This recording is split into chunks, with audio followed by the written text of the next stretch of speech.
आज आपण पाबळ येथील विज्ञान आश्रम शाळेमध्ये आलेलो आहोत आणि तिथं प्रकाश संश्लेषण प्रक्रिया कशी चालते हे मॅडम आपल्याला समजावून सांगतात.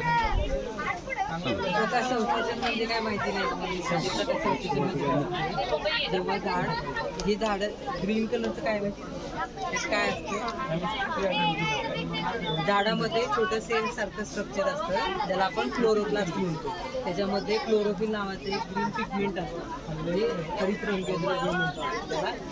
काय करतो, सनलाईट जी आहे ती ह्या हरित रंगद्रव्यावर पडते आणि ते सूर्यप्रकाश शोषून घेतो आणि मुळांद्वारे मुळे पाणी घेतात. त्यात H2O जो असतो त्यात हायड्रोजन आणि ऑक्सिजन वेगळा होतो आणि जे जेव्हा पानाचे स्टोमॅटा ओपन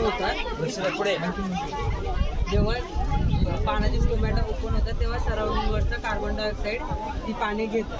तर कार्बन डायऑक्साईड आणि हायड्रोजन एकत्र येऊन झाड अन्न तयार करतं. आपल्याला झाडाचं अन्न म्हणजे ग्लुकोज म्हणतो. आणि जो ऑक्सिजन उरतो तो झाड बाहेर सोडतं, जे आपण आपल्याला श्वास त्याच्यासाठी आपण तो ऑक्सिजन घेतो. तर हे फोटोसिंथेसिस कधी तुम्ही मेजर करताना बघितले का, कसं मोजतात वगैरे?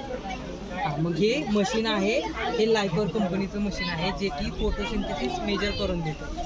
पर्यावरणामध्ये किंवा एन्व्हायरमेंटमध्ये वेगवेगळे कंडिशन आहेत, वेगवेगळे लाईट, टेम्परेचर, ह्युमिडिटी, वेगवेगळे कार्बन डायऑक्साईडच्या रेंजेस आपण लीफला देतो आणि ते आपल्याला फोटोसिंथेसिस त्या कंडिशनमध्ये कसं प्रकाश संश्लेषण करतं हे सांगतं. तुम्हाला दाखवतो कसं पाडलं होतं. ह्याला सेन्सर हेड बोलतात. ह्यात एक सेन्सर आहे. तो सेन्सर म्हणजे काय करतो, कार्बन डायऑक्साईड जो आहे तो पाहतो किती घेतोय किती सोडतो, त्याला सेन्सर म्हणतात. तर त्यात इथे लीफ ठेवलं जातं, झाडाचं पाणी इथे ठेवलं जातं, हे बंदिस्त केलं जातं. आता हे बंद केल्यावर त्याला जे आपण जेवढं टेम्परेचर ह्युमिडिटी देऊ तेवढंच ते घेणं.